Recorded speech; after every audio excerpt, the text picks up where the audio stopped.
अवैध मदरसों की जांच में बड़ा खुलासा। उधम सिंह नगर में मिले अवैध मदरसे 129 अवैध मदरसों का खुलासा हुआ है। हल्द्वानी में 26 अवैध मदरसे पाए गए हैं और साथ ही साथ आपको बताते चले कि सीएम धामी ने जांच के आदेश दिए थे। बताते चले कि अवैध मदरसों की जांच के लिए जिला स्तर पर डीएम की अध्यक्षता में भी समिति बनाई गई है। इसके अलावा आईजी और पुलिस प्रवक्ता उत्तराखंड डॉक्टर नीलेश आनंद भरणे ने प्रदेश भर में मदरसों का वेरिफिकेशन के निर्देश सभी जिलों के एसएसपी को दिए हैं। साथ ही मदरसों में अवैध फंडिंग की भी जांच करने को कहा है। यह भी देखने को कहा गया है कि मदरसों में बाहरी राज्यों के बच्चे तो नहीं पढ़ रहे हैं।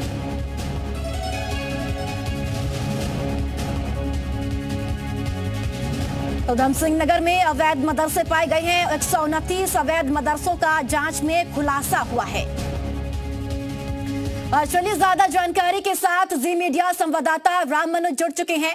राम मनोज, एक तरफ जहां लगातार खुलासे हो रहे हैं, अवैध मदरसे पाए जा रहे हैं, वहीं दूसरी तरफ अब एक नया जो सिलेबस है उसमें अपडेट किया जा रहा है। मदरसों में संस्कृत अब पढ़ाई जाएगी।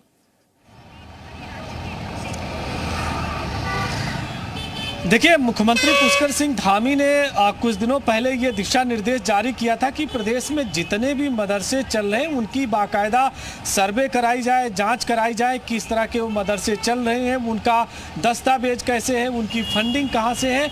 इसी के मद्देनज़र पूरे प्रदेश के सभी मदरसों की जाँच हो रही है। दूसरा जो आपने सवाल किया कि आखिर मदरसों में संस्कृत पढ़ाने की बात है, इसको लेकर के उत्तराखंड मदरसा बोर्ड की तरफ से एक प्रस्ताव तैयार किया जा रहा है कि जो मदरसों में बच्चे पढ़ते हैं अब उनको संस्कृत पढ़ने का मौका मिलेगा। एक ऑप्शन रहेगा सब्जेक्ट के तौर पर, संस्कृत वो पढ़ सकेंगे।